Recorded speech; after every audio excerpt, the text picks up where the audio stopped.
Investigators are revealing key witnesses' accounts of the night actress Natalie Wood mysteriously drowned. CBS News was the first to report yesterday that 48 Hours learned Robert Wagner, Woods' then husband, is now a person of interest.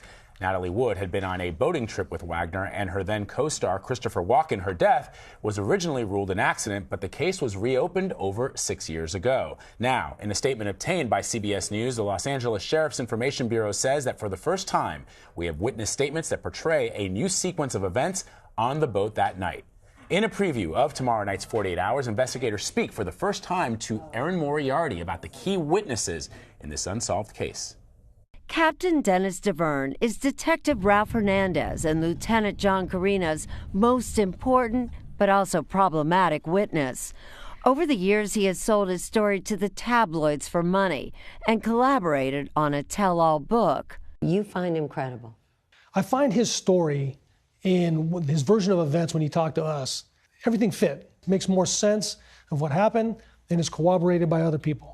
DeVerne, who spoke to 48 Hours in 2011, says it was a tension-filled weekend fueled by alcohol and Wagner's jealousy of Wood's co-star, actor Christopher Walken. It just kept getting more tense every minute of the day. Turning ugly Saturday night. I opened a bottle of wine. Natalie and Christopher continued to giggle, and then Robert Wagner picked up the bottle of wine and smashed it. And he yells at Walken, "What are you trying to do, my wife?" Natalie, she said, "I cannot take this," and she went into her room. According to DeVerne, Christopher Walken also went to his room.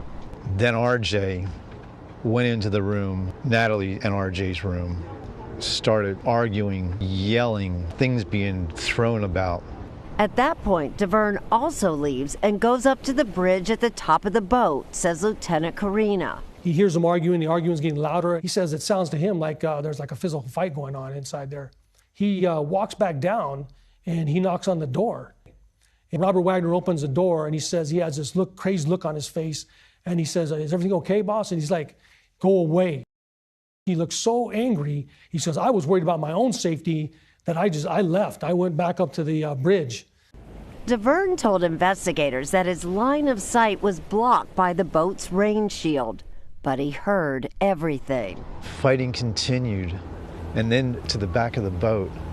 I was concerned that something really bad was going down because the fighting, the arguing was so intense. Until now, DeVerne has been the lone witness to that alleged fight between Natalie Wood and Robert Wagner on the back of the boat.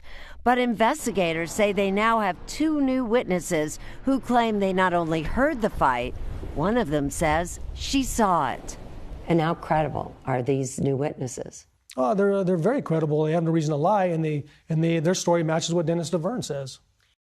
But Lieutenant Carina says the stories don't match accounts Robert Wagner has given over the years. Wagner won't speak to these investigators, but he has consistently said that Natalie Wood's death was an accident. Why does a case that is now really more than 36 years old matter? Because somebody died, and no matter what, ultimately that's our job, to find the truth. 48 Hours correspondent Erin Moriarty has been following the new investigation since the beginning. Erin, so much time has gone by, so many more questions now. What's the likelihood of charges in this case, though? Well, time is not on the side of these investigators. Remember, this case is over 36 years. Yeah. It's a cold case. Robert Wagner turns 88 next week, and the statute of limitations has run on all crimes except for murder. So really, that's the only possible charge that could be brought is murder. And these investigators still don't know how Natalie Wood ended up in the water. So that's really the focus of the investigation right now, to find out how she got into the water. Did she slip and fall? Was she pushed?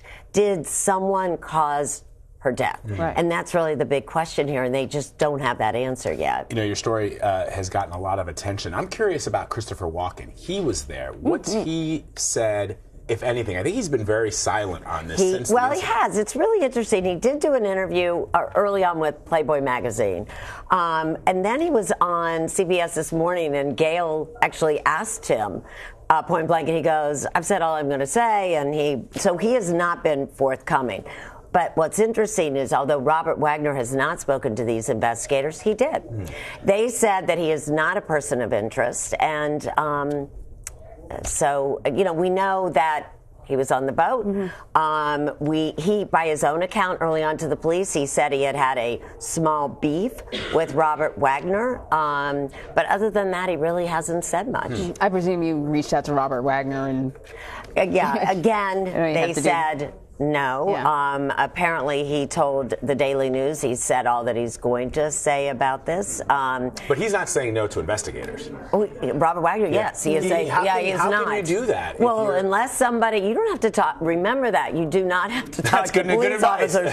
That's very important. Yeah. That you never have to talk unless you're, they charge you with something. You don't. So even if you're a person you don't of have interest, to talk. So you don't have to talk unless you have an attorney. But you're saying that even if he's a person of interest, the way that the police is going about investigating this is they're looking at all the evidence, but they can't compel him to come in and talk to them unless they say we're going to arrest you. And I think that's the way it should be.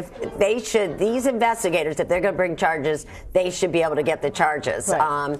And he has remained silent. Now, what's interesting though is after our story started airing yesterday, the LA County Sheriff's Department has been inundated with calls, new leads. I talked to one of the detectives last night who said, our only concern is following up on all these leads. Wow. This is what we wanted. And I've gotten phone calls. And the social media has been really interesting. It's been mixed. So I've gotten a lot of comments from people, and some is, finally, yes. And some is, why now? Come on, 36 years. Yeah. Give it a rest. Wow. So it's been but they're all commenting, which means people have this really interesting connection to this story. I mean, why now? It's the same reason why anything. I mean, it's the same reason why women are speaking up about incidents that have happened, 20, 30 years ago. I saw a lot of Me Too, the Dylan hashtag Farrow Me Too is with talking this. about it. It's decades old. And if you're Lana Wood, Natalie's sister, certainly you would want to know. She really wants answers. She really does. Erin Moriarty, thank you very much. Great reporting. We appreciate it. You can see the full 48 hours report. Natalie Wood, Death in Dark Water, tomorrow night at 10, 9 Central on CBS. A lot of people, I think, are going to be tuning in because a lot of people have a big interest in this story.